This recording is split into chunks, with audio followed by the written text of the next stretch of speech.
வணக்கம் மக்களே. 30 நாள் 30 விளாக் போடுறதுல இது 12, 13, 14. கமெண்ட்ஸ்ல நமக்கு ஒருத்தர் வெயின்ஸ் ஒர்க் அவுட்ன்னு போட்டிருந்தாரு பாத்தீங்களா? அவர் ஒரு படி மேல ஏறி என் வாட்ஸ்அப்லயே வெயின்ஸ் ஒர்க் அவுட் ப்ரோன்னு போட்டாரு. ஒண்ணுமே இல்ல, அதுக்கு ஏன் ப்ரோ இவ்ளோ அலப்பற? இதோ உங்களுக்காகன்ட்டு வெறுங்கைய காமிச்சிட்டேன். அப்புறம் நமக்கு ரொம்ப பிடிச்ச ஆர்ம்ஸ் ஒர்க் அவுட் லைட்டா ஒரு 10 நிமிஷம் போட்டு குளிச்சு கிளம்பியாச்சு. ஏன் தங்கம் நேத்து வீடியோ போடலன்னு கேட்க மாட்டீங்க?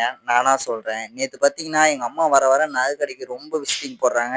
செயின் எல்லாம் தரமா வாங்குறாங்க. அதனால நேத்து அங்க போயிட்டேன். நேத்து சும்மா இருக்கிற டைம் நம்ம கிட்ட இருக்க 12mm கிளாஸ் ஒண்ணுக்கு ஒன்னு அடிய சேல் பண்ணிடலான்னு ஒரு பிளான் போட்டேன். தென் குட்டி குட்டி டேங்க் செய்யறதுக்காக கட்ரு ஒண்ணு வாங்கிட்டு வந்திருந்தேன். அதெல்லாம் அடுத்தடுத்து வரும். இப்போதைக்கு 2 பெரிய டேங்க் வேற செஞ்சு வச்சிட்டேன். அப்ப ஏன் செல்லம் இன்னைக்கு வீடியோ இல்லைன்னு கேட்க மாட்டீங்க? அதையும் நானே சொல்லிடுறேன். இன்னைக்கு வந்துட்டு ஒரு படத்துக்கு போயிட்டேன். ஏதோ தி மம்மி அப்படின்னு ஏதோ ஒரு படம். சரியான பயங்கரமா இருக்கும்னு ரேட்டிங்லாம் கொடுத்திருந்தாங்க. அவ்வளவு பயங்கரமாலாம் இல்ல. போன டைமை விட இன்னைக்கு கொஞ்சம் காஸ்ட்லியா சாப்பிட்டாச்சு. சேல்ஸுக்காக போன டைமும் மீன் வாங்கி போட்டிருக்கு, இந்த டைமும் வாங்கி போடுறதுக்கு பிளான்லாம் போட்டிருக்கு. வெயிட் பண்ணி பாருங்க, நல்லா வரும். டாடா.